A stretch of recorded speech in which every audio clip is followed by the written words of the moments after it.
Já, velkomin á þennan fjarfund okkar hjá Advania. Við ætlum að fjalla hérna fjarvinnu og allt sem þú þarft að vita það. Hjá mér Sigurður Sæberg sem framkvæmdastjóri rekstrarlausna Advania og við ætlum að ræða aðeins það hvernig upplýsingatæknin gerir okkur kleift að vinna hvaðan sem og þótt að hljóma allt saman einfalt þá ekkert allir sem að hafa tileinkað sér þetta. Nei. Og núna náttúrulega bara sóknarfæri í því líka á þessum óvenjulegu tímum að læra svolítið betur á tæknina og koma sér upp aðstöðu sem að örugg og góð og stuðlar að öflugri samvinnu óháð því hvar fólk staðsett. Og að því að við hérna hjá Advania finnum fyrir gríðarlega aukinni eftirspurn eftir þjónustu og ráðgjöf þessi mál, þá ákveðum við að henda hérna upp fjarfundi og vonum bara innilega að það klikki ekkert hér. Við bjóðum upp á það að þið getið sendt okkur spurningar í spjallgluggann sem hérna til hliðar og við munum svo reyna að svara þeim. Siggi, hvar eigum við að byrja þegar fólk ætlar að vinna utan vinnustaðarins, að heiman eða einhvers staðar? Já, við náttúrulega bara þetta horfum á þetta sem mikið tækifæri.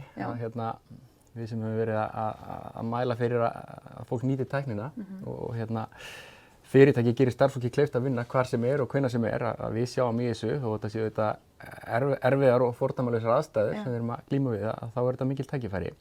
Þannig að ég segi bara fyrsta skrefið, við höfum að byrja á því að við sem að kannski sjáum að það sé fyrir séð að starfsfólkið okkar þurfa að vinna heima á næstunni, að senda það heim og prófa þetta. Það það fyrsta, það að fara heim og prófa hvort allt virkar. Ég gerir ráð fyrir því að flest fyrirtæki séu bara eins og við hérna og flestir okkar viðskiptavinir byrjaðir að undirbúa þetta. Það mikil eftirspurn eins og við förum yfir á eftir vélbúnaði og við finnum það að það verið að græja sig upp, mikil ásókn í heyrnartól og þess háttar og uppsetningar á lausnum sem að styðja við þetta. Þannig að þegar það komið í gang að þá held ég þessi bara sniðugt að byrja að prófa þetta því að auðvitað koma upp fyrir þá. Fyrir marga þetta bara einfalt. Margir eru bara alvanir því að vinna heima. Já. Og þá þetta ekkert mál, þá bara ferðu heim og gerir það sem þú gerir alltaf. En það líka stór hluti fólks og fyrirtæki sem ekki vanur fjarvinnu. Já. Og þá að gera að prófa. Og við ætlum aðeins að fara yfir smá svona lista það sem bara huga vegna þess að auðvitað getum við öll verið í fjarvinnslu en það eru ákveðnir öryggisþættir sem þarf að huga hvernig heimatengingum staðið og hvar vinnslan fer fram. Og bara svona byrjum á byrjuninni. Fólk þarf að segjum við sóttkví. Það þarf náttúrulega að vera netsamband. Það fyrsta og ég held að við stöndum ansi vel á Íslandi að heimatengingar eru náttúrulega bara frábærar. Það eru vel flest ef ekki öll heimili með nettengingar og við höfum mjög góðar tengingar þannig að við sjáum ekki fyrir okkur að það verði mikið vandamál að flestir hafa aðgengi að góðum tengingum og netraða sem áþreifanlegur. Þannig að það nú að fyrsta. Svo þarftu náttúrulega tæki og það getur auðvitað bara verið mismunandi á milli fyrirtækja. Og þar verður bara mikilvægt að fólk treysti sínum kerfisstjórum og stjórnendum og gerir það sem fyrir það lagt. Það náttúrulega getur verið að þú farir heim með vélina eina. Ef þú ert að vinna á borðtölvu þá vitum við til þess að einhverjir sjá það fyrir sér að starfsfólk bara færi borðtölvuna sína heim. Einhverjir hafa aðgengi að fartölvum og þá það mjög einfalt að fara með þær heim. Og svo í einhverjum tilvikum verður þetta þannig að fólk að vinna bara á sínar heimavélar, sínar eigin vélar. Og þannig að þetta auðvitað bara mismunandi eftir aðstæðum. Þannig að þetta nú það sem þarf. Þetta það sem þarf að gera. Já. Við ætlum aðeins að fara yfir líka bara svona viðbragði við þessu óvenjulega ástandi. Og ef við bara kíkjum hérna örlítið á glæru sem að, þú veist, bara sýnir svona fyrsta viðbragði sem að, gat nú verið, strax, það sem við þurfum að gera strax. Já, ég held að flest fyrirtæki og við finnum það að flestir í þjóðfélaginu eru byrjaðir á að ræsa einhvers konar viðbragðsáætlanir og við þekkjum það hérna og þú ræsir upp viðbragðsteymi og þú fer í það að upplýsa þitt starfsfólk og viðskiptavini og þína samstarfsaðila hvað þú ert að gera til að undirbúa þig og annað og tryggja forgang að þú getur veitt þína lykilþjónustur áfram og þess háttar. Það náttúrulega bara nú þegar í gangi. Þetta ákveðin forgangsröðun sem þú ert að fara í gegnum. Já, algjörlega. Og síðan náttúrulega bara stjórnendur að endurskoða spárna sína, tryggja að það verði fjárstreymi og annað verði í lagi, þannig að fyrirtæki sé starfhæft og það þarf að fara í gegnum einu þessar hluti, svo bara auðvitað vitund innan fyrirtækjana hreinlæti og annað. Við erum búin að fara í gegnum, held ég, mikið af þessu í þjóðfélaginu bara upp á síðkasti. Og svo af því að tala um það sem við erum að forðast, þá við nú tala mikið um það, við erum að forðast of sterk viðbrögð. Við erum ekki að fara fram úr okkur, við erum bara að fylgja ráðleggingum sérfræðinga, landlæknis og annarra og ég held að það sé mjög mikilvægt. En svo setur þú hérna upp svolítið þetta sem varðar heimavinnuna, sem við ætlum að eyða meiri púðri í. Akkurát. Og mér varst svolítið hvetjandi sem að þú varst að taka þarna dæmi af ákveðnum degi, segðu okkur frá þessu. Já, við fengum náttúrulega í þjóðfélaginu ágætis æfingu, föstudaginn 14. febrúar. Þá var rauð viðvörun eins og margir muni eftir og þá jókst heimavinna gríðarlega. Í einn dag, það fór megnið af starfsfólkinu, allavega hjá okkur og ég held bara við í þjóðfélaginu, vann heima þann dag. Þannig að það var ágætis æfing og þá kom upp alls konar hlutir sem þurfti að leysa úr og við lærðum af því og það sem var kannski áhugavert fyrir okkur ef við horfum á þessa glæru að við sáum allavega hjá Advania, þetta var einhver fækkun á stofnun mála, verkefni sem komið til okkar, það var aðeins rólegra í þjóðfélaginu. En hvað var að framleiðni starfsfólks, að þá í raun og veru hélst hún í horfinu eða jókst. Þannig að við sáum... Fólk bara að nota tölvupósta og í raun og veru, notaði meiri tölvupósta. Við sáum hafa 7% aukningi í sendum tölvupóstum. Við erum ekki með mælingar á samskiptaforritunum okkar, Workplace og Teams, en við gerum ráð fyrir því að það hafi verið aukning þar líka. En það var jákvætt að sjá allavega fyrir okkur að þetta hafði allavega á þessum eina degi ekki vond áhrif á þjónustugetuna. Og þá erum við komin til þess að ástandi í þjóðfélaginu er þannig að það eru hvað 1000 manns í sóttkví og óvenjulegt ástand og svo auðvitað miklu fleiri sem kjósa að vinna heima. Já. Þannig að þá er það þetta, ertu með öfluga nettengingu heima, hvað er það sem þú ert að huga varðandi það? Svo er það náttúrulega bara að tryggja að fyrirtæki þurfa að vera undir það búin að við erum nú með aðra glæru þarna þegar þetta gerist þá getur aukist álag á netkerfi og við þurfum að hafa aðgang, það eru óbúslega mismunandi hvernig lausnir fyrirtæki eru settar upp, en mjög margir eru konum með skýjalausnir af einhverjum toga og þá er mikilvægt að þú sért búin að tryggja það að þú hafir aðgang að þeim og ef þú þarft að nálgast einhver kerfi fyrirtækisins í gegnum VPN-tengingu þá þarf hún að vera uppsett og í lagi og við þurfum að vera undir það búin að anna þessu aukna álagi. Og þessi mynd sem er á skjánum þarna sýnir hvernig álagið á netkerfi á þessar VPN-tengingar hjá okkur til dæmis jókst þennan eina dag og við vitum það nú þegar að það eru flestir að búa sig undir þetta og það eru... Þannig að fólk er að tengja sig heima og það þýðir aukið álag á netkerfið og það þýðir líka að fólk þarf að sýna svona kannski biðlund þegar það er að auka heimatengingar starfsfólks hjá fyrirtækjum, þetta getur tekið tíma. Algjörlega. Hvað er það sem tefur í raun og veru þegar álagið verður mikið? Það getur bara verið mismunandi á milli fyrirtækja hvernig þau eru í stakk búin að takast á við þetta. Í sumum tilvikum þá eru bara netkerfi fyrirtæki ekki uppsett til að taka við þessu aukna álagi og þá er núna örugglega full vinna hjá kerfisstjórum þessa lands eins og hjá okkur að undirbúa þetta, fjölga leyfum fyrir notendur og í einhverju tilvikum uppfæra búnað þannig að hann geti tekið á móti því að ég held að mjög margir hafi ekkert búist við þessu ástandi að þú þyrftir að vera með allt starfsfólkið í teima á einum og sama tímapunktinu sem er að gerast í einhverjum tilvikum. Þannig að það er bara þá það bara að sýna þolinmæði og hlusta á tækni sérfræðingana og fara eftir þeirra ráðleggingum. En þegar kemur að aðgengi að upplýsingakerfum, ef að þú ert heima að vinna þá þarftu að hafa aðgang að öllum gögnum, þú þarftu að aðgang að kerfunum svo einangrist ekki og sért að vinna einhvern veginn og getur verið funksional starfsmæður. Já. Og hvað er það sem að þarf að huga að þegar fólk er að tengjast þessum kerfum heima frá?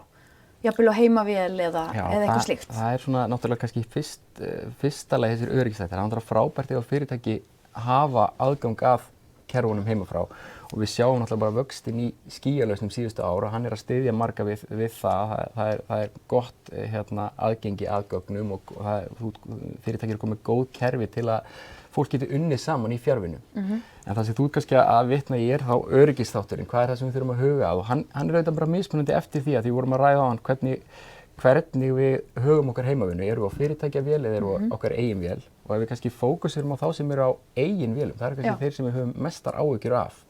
Sem sagt heimavélina sem að hinn er að nota líka eða hvað? Já, akkurat. Ef þú ert að nota hann og við vitum til þess að það er í mörgum tilvikum það sem að fyrirtæki að gera, þá þarf þetta bara sérstaklega að vera meðvitaður það. Þessar vélar eru oft ekki með uppsettar vírusvarnir og það eru kannski þá meiri líkur og það sé einhverjum óværu komnar inn á þessar vélar. Við vitum líka að heimatengingar eru alla jafna ekki jafn öruggar og fyrirtækjatengingar. Heimili eru gjarnan ekki með uppsetta eldveggi og annað og Er þá varhugavert að fara inn á heimilisvélina og opna tölvupóstinn eða opna fjárhagskerfið eða eitthvað svoleiðis í gegnum? Það þarf ekki endilega að vera það og sérstaklega ekki að þú ert að vinna á öruggri gátt, VPN-tengingu inn í fyrirtækið þitt. En það getur auðvitað verið varhugaverðara og við þurfum bara að vera meðvitaðir það að þú ert í óöruggara umhverfi ef þú ert á vél sem ekki stýrt af þínu fyrirtæki og þínum kerfistjórum. Þannig að þá þurfum við bara að vera mjög meðvituð það hvaða upplýsingar og náttúrulega alls ekki skjala gögn á þeim vélum. Ég held að flest fyrirtæki eru ekki sátt við það. Að vista viðkvæm gögn eða eitthvað svoleiðis á heimilisvélinu. Já, niður á desktopi á heimilisvélinni. Þannig að þetta er svona, þetta er auðvitað bara mörg að huga í þessu og hérna. En þá vorum við eiginlega að ræða auðkenningu líka vegna þess að sumir tengjast jafnvel bara ennþá tölvupóstinu sínu með á netinu með einföldu lykilorði og netfangi, eitthvað sem að þykir bara ekki nógu öruggt í dag. Nei, og aftur bara þarna köllum við eftir því. Ég geng út frá því að tölvudeildir og kerfisstjórar séu núna að ef þeir eru ekki búin að nú þegar að setja upp þessar 2 þátta eða margþátta auðkenningar. Við vitum eins og til dæmis fyrir Office 365 að þá fylgir þetta bara frítt með og þar af leiðandi hvetjum við alla til að setja þetta upp. Fyrir nýjar uppsetningar þá er þetta nú bara við sjálfgefið. Við vitum líka að það eru notendur sem finnst þetta óþolandi og pirrandi og hérna við bara ítrekum mikilvægi þess að nýta þess að 2 þátta auðkenningar því að þá þarftu að hafa meira fyrir því að brjótast inn á reikning notandans og þegar fjarvinna er að aukast og við erum að sjá fyrir okkur að við séum að skrá okkur inn mögulega víðar en vanalega öðrum vélum, þá er þetta ennþá mikilvægara. Birtum á heimasíðunni okkar á dögunum blogg eftir Bjarka Traustason sem er einn af sérfræðingunum okkar í öryggismálum og hann var svona að ráðleggja fólki og svolítið að brýna fyrir fólki af hverju þessar 2 þátta auðkenningar eru mikilvægar af því að þú hreinlega býður hættunni heim með því að vera að slugsa með þessi mál. Í hverju felast þessar hættur? Í því að vera ekki með þær uppsettar?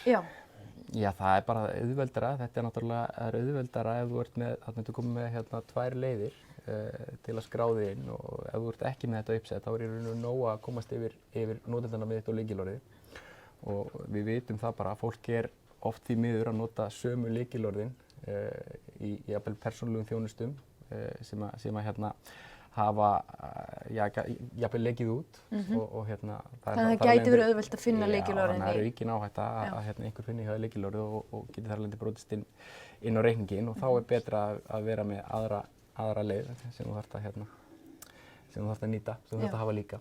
Við höfum náttúrulega fjölmörg dæmi um það að til dæmis er brotist inn í tölvupóstkerfi þegar fólk er ekki búið að huga vel að þessum málum og það er engin svona fabúlering, það hefur alveg gerst að fólk lendir í því að brotist inn í tölvupóstkerfi og þá er að senda sýkta tölvupósta í þínu nafni, mjög vandræðalegt. Og þarna náttúrulega vitum við líka að þetta er eitthvað sem að tölvudeildin þarf að stýra og kerfisstjórinn og þetta er kannski ekkert sem einstaklingur getur gert. Þannig að við erum aðalega, ef við erum að tala við einstaklingana þá erum við að hvetja á til að vera þolinmóða og jákvæða og ekki kvart yfir þessu því að þetta verður ennþá mikilvægara núna. Ef við förum aðeins yfir önnur öryggismál varðandi það að vinna heima, þá er svona alls konar augljósir þættir. Við þekkjum það til dæmis hérna, við erum með læsingar inn á svæði hjá okkur, aðgangsstýrt inn í vinnurýmin okkar. Það er fólk ekki með heima hjá sér. Þannig að auðvitað bara öll meðferð gagna, ekki bara tölvugagna, heldur líka bara pappír þar sem við skrifa niður hana. Við þurfum að hafa í huga að við erum komin í annað umhverfi þegar við vinnum heima.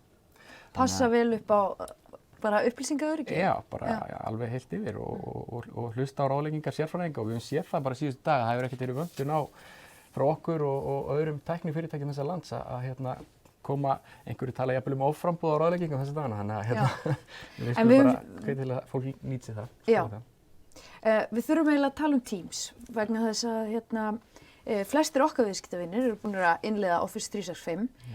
Við vitum auðvitað og hið opinbera, það er búið að innleiða þetta og en það er ekki allir sem að tileinka sér þessa, eða kosti þessa samskiptatóls eða hvað köllum við eiginlega Teams? Þetta er eiginlega bara Já, er þetta ekki bara svona fjöltæki? Já, einhver svona samskipta svíta, hópvinnu svíta, alls konar lausnum. Alveg rétt sem þú segir og við töluðum öryggismálum, það er svona kannski neikvæð og þungi þátturinn í þessu, en þetta eru líka óbúslega skemmtilegt og jákvætt að við fáum nú tækifæri til að gera það sem þú varst að segja, sko, að fá fólk til að nýta þetta í auknum mæli. Því að við höfum séð það eru margir konur með aðgang og við fókusurum kannski hérna á Teams af því að það er lang útbreiddasta lausnin, allavega meðal okkar viðskiptina og þó að séu þetta aðra lausnir í boði, að þá er það svona áherslan hjá okkur að tala um það og við sjáum að þetta er komið hansi víða, en eins og þú bendir á, að fólk er jafnvel ekki farið að nýta sér þetta, fólk er feimið við að nýta sér lausnina. Það er kannski að nota Facebook eða Trello eða eitthvað sem það vant að nota þegar það er allt í einu komið heim í sóttkví og þá er spurning sko varðandi gagnadeilingu og upplýsingar sem þú ert farin að færa út úr vinnuumhverfinu.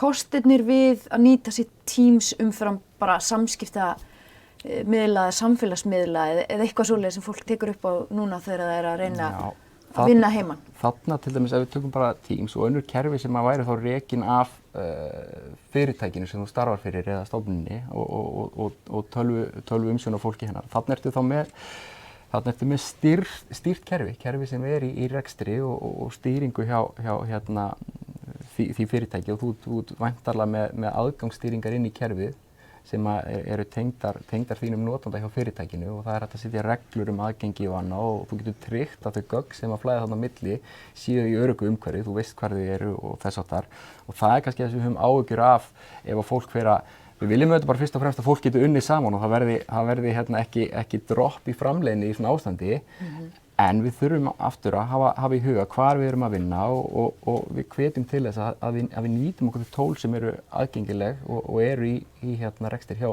fyrirtækjunum. Það er að segja fyrirtækjakerfin og Teams hefur bara mjög marga kosti og leysir flest þau mál sem við erum að fara. Það er auðvitað mjög einfalt að boða til fjöldafunda inn í Teams og ég held nú reyndar á hér á eftir að Íris ætli að fara kannski meira yfir svona þessi praktísku atriði, hvernig við vinnum saman en svona tæknin, þetta er orðið frekar einfalt að setja upp fund, það er hægt að setja upp background blur ef þú kveikir á myndavélinni, þannig að við lendum ekki... Það sjást ekki draslið heima Nei, eins og krakkinn sem hljóp inn á, ég man nú ekki hver það var ekki einhver sérfræðingur í sjónvarpinu sem lendi í því og það er, þú getur virkjað svona whiteboard eða töflu til að vinna sameiginlega með fólki í fjarvinnu. Þannig að þetta er orðið bara mjög þægilegt, stofna rásir utan einstök verkefni og annað. Þannig að við hvetjum bara fólk til að kynna sér þessa og aðrar lausnir og nýta þær núna í þessu ástandi. Siggi, kærar þakkir fyrir þetta. Við ætlum að horfa á jákvæðu hliðarnar á því sem að þó er frekar dapurlegt að fólk þurfa að fara í sóttkví. Takk kærlega fyrir þetta. Og við ætlum að heyra í honum Guðmundi Sebit sem er deildarstjóri notendalausna hjá okkur. Við ætlum að ræða það hvernig hægt er að koma sér upp góðri vinnuaðstöðu, fjarfundaraðstöðu, huga vel að hljóði og mynd og huga öllu því sem gerir það verkum að þú einangrist í raun og veru ekki heima hjá þér, að þú getur haldið samskiptunum virkum og Guðmundur, velkomin hingað. Takk. Á þennan fjarfund. Takk kærlega. Þú komst með alls konar dót með þér. Jú. Og segðu mér af hverju er mikilvægt að fólk sem vinnur að heiman sé með gott hljóð og góða mynd og geti í raun og veru tekið fundi? Nú, ef við ætlum að vinna heima frá okkur og vera á fjarfundum yfir höfuð, þá hljóta það náttúrulega að vera inntækið að vera góð samskipti. Já. Og fjarfundur án góðs hljóðs er dapur fundur. Það er bara frekar leiðilegur fundur. Já, það er eiginlega að skilar afskaplega litlu fyrir alla fundameðlimi. Þegar við erum að taka fjarfundi eins og er að aukast núna, að hafa þetta andlit og vera í raun og veru með góða vefmyndavél, þannig að þú sért partur af teyminu, þú ert með þeim sem þú ert á fundi með, svona næstu því eins og sért bara á staðnum, en að hafa þetta, hvað maður segja, face to face eins og maður segir og skapa líka svona meiri nánd, þú manst eftir samstarfsfélagunum þegar hann er í... Þú sér líka fas og svipbrigði og annað sem skiptir svo miklu máli í mannlegum samskiptum. Þannig að hljóð og mynd skiptir okkur gríðarlega miklu máli þegar við ætlum að fara inn á svona fjarfundi með vinnufélögum eða viðskiptavinum. Viðskiptalífið þarf ekkert að stoppa þó við sem að vinna heima, en við þurfum bara að hafa góða aðstöðu til þess að geta sinnt í. Já, Og hvað, af því þú tengist nú svona þessum notendabúnaði hjá okkur, við finnum fyrir rosalega mikilli ásókn í alls konar fjarfundagræjur, er það ekki rétt? Jú, alveg þetta góðsend tíð eins og eitthvað myndi segja núna fyrir þá sem að selja svona búnað. Eftirspurnin hefur samsagt aldrei verið meiri og frambúðið er mikið, það er mikið úrval af vörum í boði frá mörgum framleiðendum, en það hefur samt gengið hressilega á hjá flestum. Já. Af því að það eru allir að byrja sér vel upp núna og búa sér vel upp bæði heima vinnuaðstöðu og minni svona sellufunda aðstöðu á vinnustöðum. Þannig að það er að gera að ef á að fara þessa leið, að skoða vel hvað er í boði og Og þú komst nú með smá dót. Ég kom með eitthvað dóti. Já. Og ef við kíkjum kannski bara svona aðeins á fyrir heimavinnuna að svo hljóðið skiptir öllu máli. Já. Við erum alltaf að horfa á það að fjarfundur hann verður ekkert ef þú heyrir ekki viðkomandi eða viðkomandi heyrir ekki þér. Þannig að hljóðið er eiginlega mikilvægara heldur mynd. Það er mikilvægast af öllu. Já. En svo myndin hins vegar skilaði þessu mannlegu nánd og fasi og svipbrigðum og annað. Þannig að gott heyrnartól myndum við alltaf mæla með. Góð heyrnartól þráðlausu eða með þræði, skiptir svo mikið öllu, það er bæði svo sem til. Og það er þetta að fá þau svona á eyra eða jafnvel yfir eyra eins og þessi heyrnartól. Þetta er bara spurning hvað hendar hverjum mönnum. Þetta er til í móno eða stereo, virkar oft mjög yfirleitt vel með tónlist einnig, þannig að þetta er ekki bara einnota tæki bara fyrir fjarfundabúnað eða símannin. En það eru svona ákveðin kosti við að þú getur bæði tengt þetta við tölvuna og símaðinn í einu. Já. Þannig að þú ert kannski með einhvers konar símkerfi í tölvunni og svo getur þið tekið við símtölum. Já, mörg af þessum tólum eru vinna bæði með þessum hefðbundnu símkerfum fyrirtækja. Sem við með í tölvunum okkar og svo er þetta að tengja þetta náttúrulega við snjallsíman okkar líka og þá í raun og veru skiptir ekki máli hvaða stýrikerfi eða hvernig snjallsíma þú ert með. Þetta vinnur yfirleitt með öllum gerðum af stýrikerfum og öllum gerðum af snjallsíman. Þannig að þú ert ekkert að binda þig við eitthvað eitt. Nei. Og eru svona heyrnartól ótrúlega dýr eða hvað kostar þetta? Nei, þau geta kostað frá bara frekar lágri upphæð upp í náttúrulega verulegar upphæð. Dálítið mikið? Já, eftir því hvað fólk vill. En fyrst og fremst þá er að hugsa maður yfirleitt fær betri gæði eftir því sem að búnaðurinn aðeins dýrari og aðeins vandari. En svo ertu líka hérna með þú ert líka með heyrnartól sem við erum að nota. Já. Hérna erum við með mjög skemmtileg heyrnartól sem eru einmitt virka bæði fyrir símana og tölvunar okkar. Og flest þessi tól eru reyndar vinna gegn umhverfisljóðum þannig að það heyrist í þeim sem er að tala við þig og heyrist í því sem þú ert að segja en ekki umhverfisljóðunum í kringu þig. Sem getur verið ágætt eða þú ert til dæmis í sóttkví með fjölskyldu? Algjörlega. Og samanskapi með að nota hugbúnaðinn sem að fyrirtæki er að nota til fjarfunda að einmitt eins og kom hér fram á að blurra umhverfið og annað til þess að þú ert í vinnunni, þú ert í raun og veru ekki heimihöfður, þú ert sett heimihöfður af því við erum í vinnunni. Þannig að blokka út hljóð, umhverfisljóð getur verið mjög gott. Já. Saman hvort það eru þessi heyrnartól eða önnur. Ekki spurning. En svo erum við með vefmyndavélar. Svo erum við með vefmyndavélar. Alveg frá... Þar erum við með alveg frá þessum hefðbundnu litlu myndavélum sem hægt er að setja ofan á tölvuskjái eða fartölvuskjái hvað sem er. Flestar fartölvur hafa innbyggðar vefmyndavélar og innbyggðar mikrofóna. Oft á tíðum er það kannski ekki alveg nógu góður hljómur auk þess sem það lokar ekki á umhverfisljóð og annað í kringu sig. Þannig að við hvetjum yfirleitt fólk til að vera með sérstæðar vefmyndavélar og gott heyrnartól og mikrofón. Af því þetta með mikrofónin þegar að hljóðið þegar tölvan fangar upp allt hljóð umhverfisins að þá er oft óbærilegt að hlusta það. Það þarf að vera svona stefnuvirkari hljóðnemi. Algjörlega. En það er þessar litla vélar sem við getum sett. Þetta er bara ein pípa sem er hægt að setja ofan á nánast hvaða skjá sem er. Þessi bæði til dæmis með innbyggðu mikrofón og myndavél. Svo eru til myndavélar eins og til dæmis þessi frá Jabra. Afar skemmtileg myndavél, hún tekur 180 gráður og fókusar á andlit sem hún sér. Þetta er hentug bæði fyrir smærri fundarherbergi og náttúrulega bara heimavinnsluna. Og setur hana bara á borðið eða? Já, hún getur staðið til dæmis á borði á þessum standi. Þetta fest hana á vegg líka á hana, þannig það er líka hægt að taka hana af þessu. Og þá er þetta bara nett, mjög öflug vefmyndavél sem hægt er að láta klemma á til dæmis skjá á hana. Þetta er 4K upplausn og þannig að þú ert með gríðarlega mikil gæði í myndgæðan. Já, en þetta er í raun og veru kannski, þetta þarf ekki að vera flókið. Það eru passa upp á hljóðið og hafa mynd, einangrast ekki frá hinum og vera ekki hræddur við að birtast í mynd. Já, að gera og muna bara að í mynd erum við í vinnunni, þannig að við þurfum að hafa okkur í stíl. Já, kæra þakki fyrir þetta. Við ætlum að snúa okkur að góðum venjum hvernig við höldum áfram að vera í sambandi við samstarfsfólk okkar, hvernig við temjum okkur að vinna í þessu hálfskondna en auðvitað líka kannski svolítið sorglega ástandi sem að myndast. Það að fólk að vinna heima frá sér, það að vinna úr eldhúsinu eða jafnvel af sjúkrastofum eða sumarbústanum og þá einhvern veginn ringlast maður svolítið og Íris Sigtryggsdóttir, fræðslustjóri hjá Advania, þú ætlar að segja okkur svolítið frá því hvernig við svona höldum haus og höldum vinnutaktinum gangandi. Já, ég ætla að gera það. Það aðeins annað mál að vinna heima hjá sér heldur en að vinna í svona skrifstofumhverfi þar sem ákveðið aðhald og það eru vinnufélagar og það svona ákveðin dagskrá í gangi. En þú ert komin heim til þín þá þarftu svolítið að bera ábyrgð á öllu þessu sjálfur og það aðeins öðruvísi. Já. Þannig að hvað það sem við þurfum að svona hafa í huga þegar við byrjum að vera eitthvað kvartnindar hljóðum? Já. Reynum að hafa þetta í lagi. Ég gera mitt besta. Hjákátlegt að við séum að predika hljóð og standi ekki við þetta sjálf. En er lagi með þetta svona? Hljóða gott núna. Já, flott. Já, ég held að hárið mitt hafa verið að flækjast fyrir. Já. En allt lagi með það.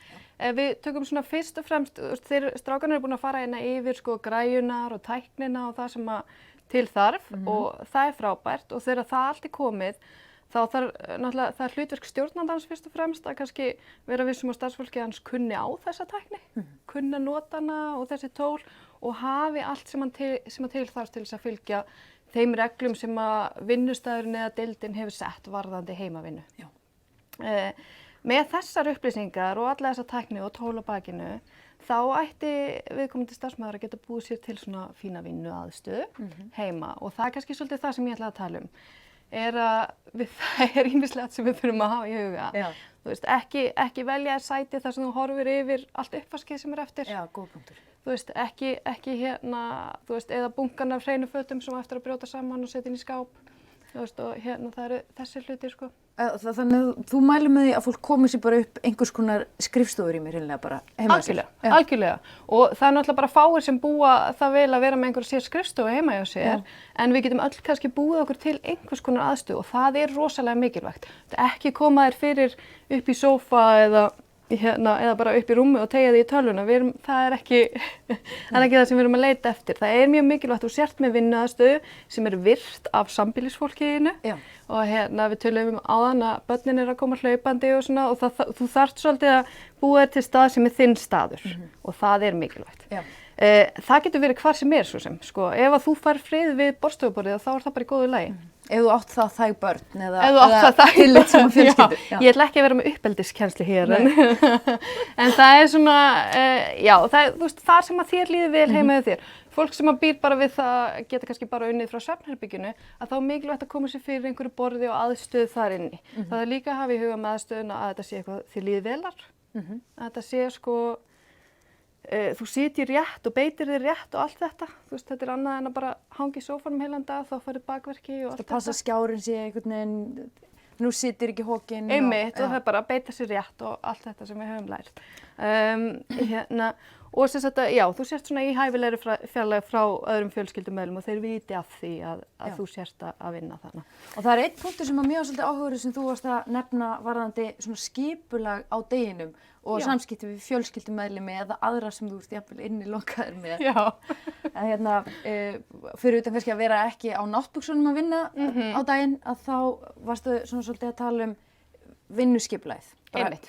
Hvernig ráðleggjum við okkar samstarfsfólki að svona skipulagja daginn þegar það að vinna heima frá? Nákvæmlega. Og það mjög mikilvægt að þú sért að mæta í vinnuna.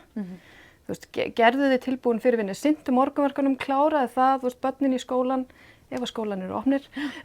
Svona ýmislegt sem að kannski óvanlegt þessa dagana, en þú veist, farðu í sturtu, klæddu þið, gerðu þið tilbúin í vinnudaginn og sestu svo niður við vinnustöðuna og farðu að vinna. Það svolítið svona að vera mættur í vinnuna. Það sem að ég geri og við töluðum að fyrir mér þá skiptir bara þetta aðhald mjög miklu máli. Þú veist að ég á það alveg sjálf til að bara, þú veist, missa athyglinina og svona og ég bý mér til þétta dagskrá. Bara algjörlega upp á mínútu hvað ég á að gera. Og þú veist að hérna ég með 5 mínútna hlé þar sem ég stend upp og teygi úr mér. Hérna ég með hádegishlé. og þannig er ég að vinna þessu verkefni og þessu verkefni og þessu verkefni. Og það þarf að vera mjög skýrt og þetta er bara aðhaldið sem að maður þarf þegar það er ekkert annað aðhald. Já. Það er engin annar í kringu þig, sko. Af því að áreitiðin á heimilinu er kannski þannig að þú getur truflast. Já, Já. akkurat. En svo erum við, ertu líka svona að tala um að þú veist, þá kannski gera ráð fyrir að eftir hádegi eða eitthvað slíkt sé kannski farið í göngutúr eða eitthvað sem eftir að Einmitt, eiga og sérstaklega á svona tímum, þar sem við erum kannski, það er bara öll fjölskyldan heima í sóttkví. Og þá þú þarft að gera ráð fyrir, þú ert með maka eða þú ert með börn eða hvað sem það eru fleiri á heimilinu. Og þess vegna er líka mjög mikilvægt að þessi dagskrá sem þú býrð þér til, að hún sé opinber fyrir sambýlisfólkinu þínu. Að þau viti hvenær þú ert til taks og hvenær þú ert bara algjörlega upptekinn og á ekki að vera að trufla þig. Já. En þá er ég líka að tala um hér fyrir ég hádegismat og við getum bara öll borðað hádegismat saman, svo tökum við stuttan göngutúr og svo fer ég aftur að vinna. Þannig að það þarf líka að gera ráð einmitt fyrir þessum samveru stundum með fólkinu sem er heima. Maður má ekki gleyma því. En svo er það þetta með samskiptin við vinnufélagana. Já. Hvað er svona mikilvægt í það að vera sýnilegur og vera, þú veist, í góðum samskiptum við vinnufélagana á þessum tímum? Bara allt. Já. Þetta er það, fólk sem að vinna mikið heima að staðaldri, þetta er það sem það tala mest um, að það sé mikilvægast að halda tengslunum við teymið sitt. Já. Þú veist, vera í stöðum samskiptum. Þegar þú ert komið með dagskrána fyrir daginn, þú veist, láttu sambýlisfólkið þitt vita en láttu líka vinnufélagana vita. Klukkaðu þið inn, bara alveg eins og þú mætir á skrifstofuna, klukkaðu þið inn og bjóddu góðan daginn. Ég mætti vinnu, þetta er dagskráin mín í dag, við heyrumst á fundinum klukkan 1 eða hvernig sem það er. Þú veist, að svona svolítið láta vita hvað þú ert að gera og vera í samskiptum. Og þarna Siggi talaði um Teams og allt þetta. Þú veist, að það þarf að vera á hreinu hvaða samskiptaplattform við erum að nota og að öll samskipti fari það í gegn. Já. Það er svo mikilvægt, af því þannig ertu búin að missa tengslin við þegar þú mætir einhverjum á ganginum og getur hnift í hann. Þú veist, eða bara þú situr við hliðina á einhverjum, heyrðu manstu eftir þessu, eða hvernig var staðan á þessu. Þannig að við þurfum svolítið að breyta samskiptavenju. Og þú talaði líka um að bara passa upp á upplýsingaflæðið, annars vegar að þú fáir allar þær upplýsingar sem þú þarft frá vinnustæðanum og sem að gæti gleymst að því þú ert í rýminu og að þú miðlir öllum upplýsingum sem að þú virkilega þarft að koma framfæri. Nákvæmlega. Þurfum að vera rosalega duglega að miðla upplýsingum á báða vegu. Og það má ekki gleymast ef þetta er kannski 1 eða 2 aðilar úr teyminu sem eru heima í sóttkví og restin af teyminu eru á vinnustæðnum, að þá er rosa mikilvægt að halda þessum aðilum sem eru heima hjá sér inn í því sem er að gerast. Og þá er ég bæði að tala um bara verkefni og því sem er að gerast í vinnunni, en líka bara að hafa þau með í vinnustæðagríninu. Bara, þú veist, sendið þeim líka djókið og svona, þannig að þetta sé, þú veist, við verðum að halda áfram að vera teymi þó að við séum staðsett á öðrum stöðum. Kærar þakkir fyrir þetta, Íris. Við erum svona búin að fara skauta yfir það hversu mikilvægt það er að vera í góðum samskiptum við vinnufélagana, vera með gott hljóð og góða mynd, nota rétt samskiptatól, huga öryggi gagna, huga öryggi heimatenginga, vinna á réttar vélar.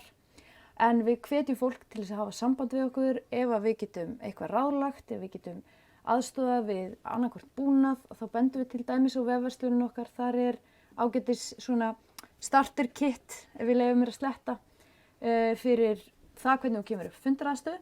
Og svo eru þetta ráðgjafar okkar í öllu sem varðar upplýsingatækni sem að geta aðstoðað ykkur. Þannig að við bendum þetta á heimasíðun okkar, advania.is, en slítum þessu fjarfundi í bili. Kærar þakkir.